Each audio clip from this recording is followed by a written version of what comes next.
Mr. Karam, I'd actually like to follow up on Iran.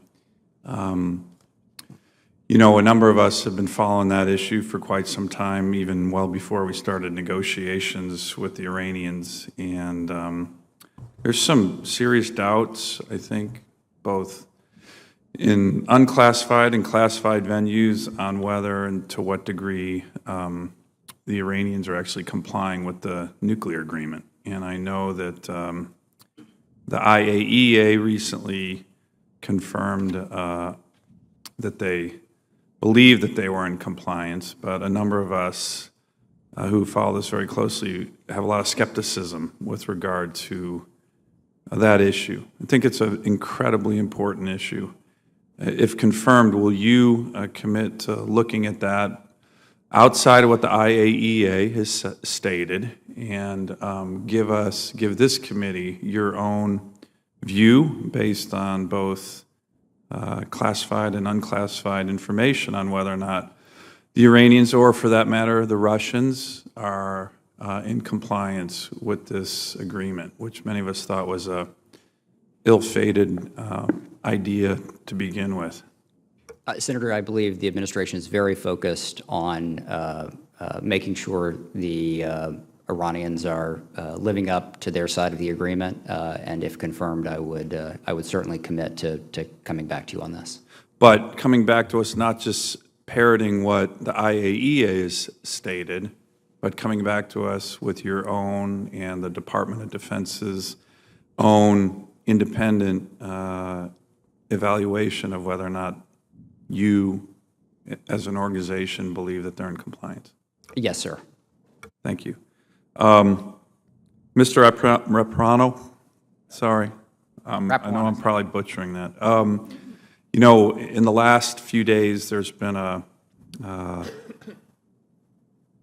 last several weeks, growing concern about the capability of the North Koreans with regard to their intercontinental ballistic nuclear capabilities.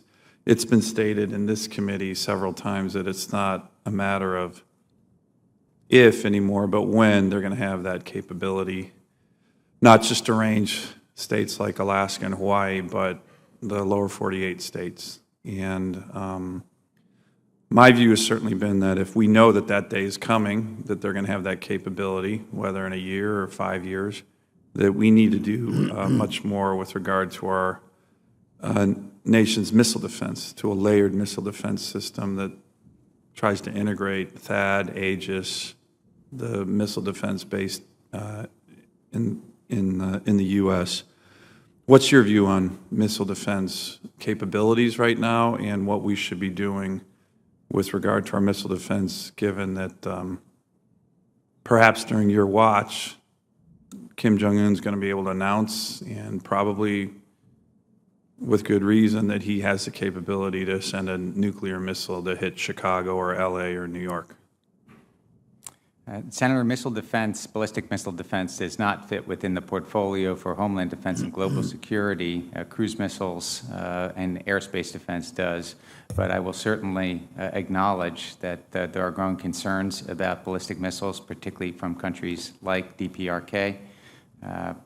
The capabilities associated with detecting, tracking, acquiring, and defeating these systems, as you know, we do have some of them deployed. We have areas that require improvement, and that is a growing focus of concern in the department. Thank you. Well, I'd like to get a commitment that you work with other members within the administration on that important issue, if confirmed. If confirmed, absolutely, Senator.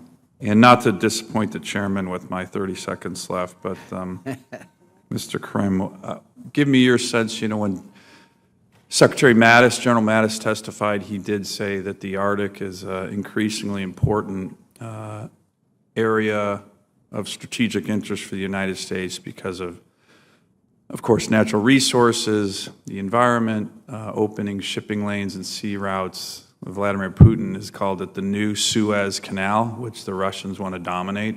They're massively building up their military capabilities in the Arctic. 4 new brigade combat teams, a new Arctic military command.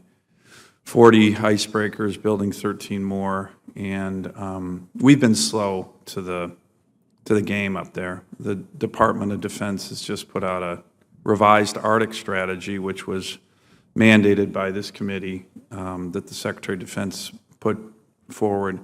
If confirmed, will you give that strategic area of the United States sufficient focus and interest the way that Secretary Mattis stated he would during his confirmation hearing? Senator, I will, and if confirmed, I look forward also to working with our allies who share a significant stake in the Arctic. Great. We just had the Arctic Ministerial led by Secretary Tillerson up in the great city of Fairbanks, Alaska last week, where all 8 Arctic ministers, including the foreign minister of Russia and NATO and Canada, convened and trying to talk about cooperation in that important area of the world. But the tensions underlying that ministerial were apparent, mostly because of the Russian aggressive actions, including 5 Bear bomber runs at sovereign airspace in the United States in Alaska, where we've had to intercept those Russian bombers from coming into American airspace. So we want to work with you on that. It's an important area of the world and increasingly being militarized by the Russians. Thank you, Mr. Chairman.